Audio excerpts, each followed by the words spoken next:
ആലോചിച്ച ശേഷമാണ് ഞാൻ അദ്ദേഹവുമായി ദിവസങ്ങളായി സംസാരിച്ചത്. സംസാരിക്കാനുള്ള കാരണം അദ്ദേഹം UDF-ന് കത്ത് നൽകി മുന്നണി പ്രവേശനം ആഗ്രഹിച്ചതുകൊണ്ടാണ്. UDF-ന് കത്ത് നൽകി മുന്നണി പ്രവേശനം ആഗ്രഹിച്ച് അദ്ദേഹത്തിന്റെ മുന്നണി പ്രവേശനത്തെ സംബന്ധിച്ച് അന്തിമ തീരുമാനമെടുക്കാൻ 2-ാം തീയതി ചേർന്ന UDF യോഗം, കോഴിക്കോട് ചേർന്ന UDF യോഗം പ്രതിപക്ഷ നേതാവിനെ ചുമതലപ്പെടുത്തി. ഇടയ്ക്ക് അവർ തമ്മിൽ സംസാരിക്കുകയും ചെയ്തു. അപ്പൊ ഞങ്ങളുടെ പ്രതീക്ഷ ഉണ്ടായിരുന്നത് അദ്ദേഹം UDF പ്രഖ്യാപിക്കുന്ന സ്ഥാനാർത്ഥിയെ പിന്തുണയ്ക്കും എന്നതാണ്. അത് അദ്ദേഹം പലതവണ വ്യക്തമാക്കുകയും ചെയ്തിട്ടുള്ളതാണ്. അപ്പൊ UDF സ്ഥാനാർത്ഥിക്കെതിരായി സംസാരിച്ചപ്പോഴാണ് അതിനകത്തൊരു അസ്വാഭാവികത തോന്നിയത്. കഴിഞ്ഞ കുറെ നാളുകൾ 8-9 മാസക്കാലമായി കേരള രാഷ്ട്രീയത്തിൽ ശ്രീ PV അൻവർ ഉയർത്തിക്കൊണ്ടുവന്ന വിഷയങ്ങൾ ചിലത് UDF പണ്ട് മുതലേ തന്നെ ഉയർത്തിക്കൊണ്ടുവന്നതാണ്.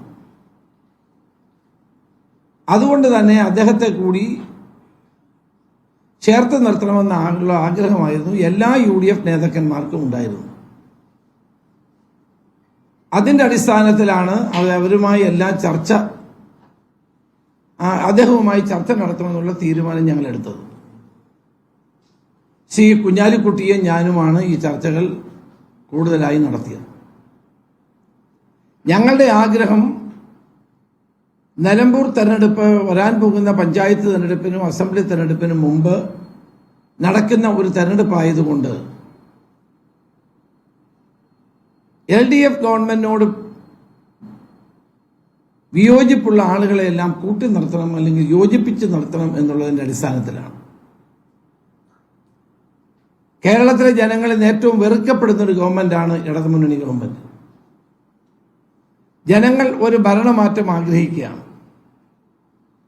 9 വർഷത്തെ ദുർഭരണത്തിൽ നിന്ന് കേരളത്തെ രക്ഷിക്കാൻ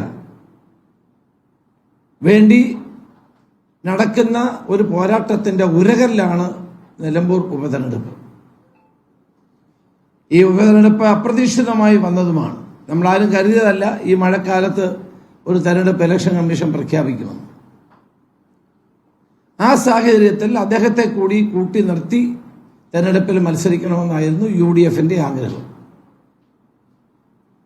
പക്ഷേ ആ ചർച്ചകൾ ഫലപ്രദമായില്ലെന്ന് മാത്രമല്ല, ചർച്ചകൾ മുന്നോട്ട് കൊണ്ടുപോകുന്നതിൽ അർത്ഥമില്ല എന്ന വസ്തുത ഞങ്ങൾക്ക് മനസ്സിലായി. അതുകൊണ്ടാണ് ഇന്നലെ ഞങ്ങൾ കൂടി ആലോചിച്ച് ഇനി ഒരു ചർച്ച വേണ്ട എന്ന് തീരുമാനിച്ചത്. കാരണം ചർച്ചകൾ അനന്തമായി നീണ്ടുപോകുന്നതല്ലാതെ റിസൾട്ട് ഉണ്ടാകുന്നില്ല. UDF യോഗം ഓൺലൈനിൽ ചേർന്നുകൊണ്ട് അദ്ദേഹത്തോട് UDF സ്ഥാനാർത്ഥിയെ പിന്തുണയ്ക്കാൻ ആവശ്യപ്പെട്ടു. ആ വിവരം അറിയിക്കാൻ UDF കൺവീനറെ ചുമതലപ്പെടുത്തി. ശ്രീ അടൂർ പ്രകാശ് ആ കാര്യം കൺവേ ചെയ്തിട്ടും UDF-ന്റെ സ്ഥാനാർത്ഥിയായ ആര്യാട ഷൗക്കത്തിനെ പിന്തുണയ്ക്കാനോ അത് സംബന്ധിച്ച് നിലപാട് സ്വീകരിക്കാനോ അദ്ദേഹം തയ്യാറായില്ല. ഇപ്പോൾ അദ്ദേഹം ഇന്നലെ അതുകൊണ്ടാണ് ഇനി ചർച്ചയില്ല എന്ന നിലപാട് സ്വീകരിച്ചത്. അത് ഞങ്ങളെല്ലാവരും കൂട്ടായി എടുത്ത ഒരു തീരുമാനമാണ്. നിലമ്പൂർ തെരഞ്ഞെടുപ്പിൽ എന്തായാലും UDF വൻ വിജയം നേടുമെന്ന കാര്യത്തിൽ സംശയമില്ല. നിങ്ങൾക്കറിയാം, കഴിഞ്ഞ തവണ നടന്ന തെരഞ്ഞെടുപ്പിൽ UDF പരാജയപ്പെട്ടത് 1700 വോട്ടുകൾക്ക് മാത്രമാണ്. അന്ന് കോവിഡിന്റെ പശ്ചാത്തലത്തിൽ നടന്നൊരു തെരഞ്ഞെടുപ്പ് ആയതുകൊണ്ട് ഇടതുമുന്നണിക്ക് ഒരു എഡ്ജ് ഉണ്ടായിരുന്നു എന്ന് എല്ലാവർക്കും അറിയുന്ന കാര്യമാണ്. ആ തെരഞ്ഞെടുപ്പിൽ പോലും ഞങ്ങൾ പരാജയപ്പെട്ട 1700 വോട്ടിനാണ്. ഇന്ന് കേരള ജനത ഒരു ഭരണമാറ്റം ആഗ്രഹിക്കുന്ന തെരഞ്ഞെടുപ്പായതുകൊണ്ട് UDF-ന് അനുകൂലമായ ഒരു രാഷ്ട്രീയ അന്തരീക്ഷം നിലമ്പൂരിലും കേരളത്തിലും നിലനിൽക്കുന്നത് കൊണ്ട് UDF-ന്റെ ഭൂരിപക്ഷം 10 മടങ്ങ് വർദ്ധിക്കും എന്ന കാര്യത്തിൽ സംശയമില്ല.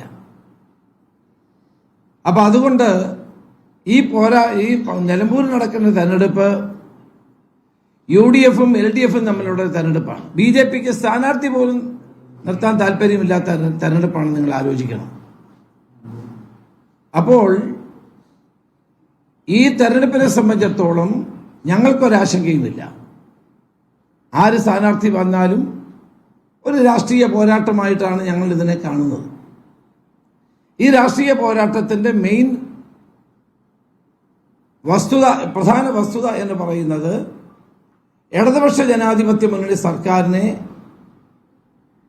താഴെ ഇറക്കാൻ കേരളത്തിലെ ജനങ്ങൾക്ക് കിട്ടിയിരിക്കുന്ന ഒരവസരം നിലമ്പൂരിൽ ഉപയോഗിക്കുക എന്നുള്ളത് മാത്രമാണ്.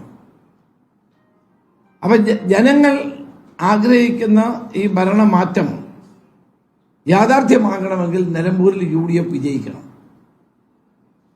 അപ്പൊ അതിനുവേണ്ടി അവിടുത്തെ ജനങ്ങൾ തയ്യാറാണ്. കഴിഞ്ഞ പാർലമെന്റ് തെരഞ്ഞെടുപ്പിൽ ഈ നിയോജകമണ്ഡലത്തിൽ കോൺഗ്രസ് നേതാവ് രമേശ് ചെന്നിത്തല മാധ്യമങ്ങളെ കാണുകയാണ്. അൻവറുമായുള്ള ചർച്ചകൾ മുന്നോട്ട് കൊണ്ടുപോകുന്നതിൽ അർത്ഥമില്ല എന്നുള്ളത് കൂട്ടായ തീരുമാനമാണ് എന്ന് തന്നെയാണ്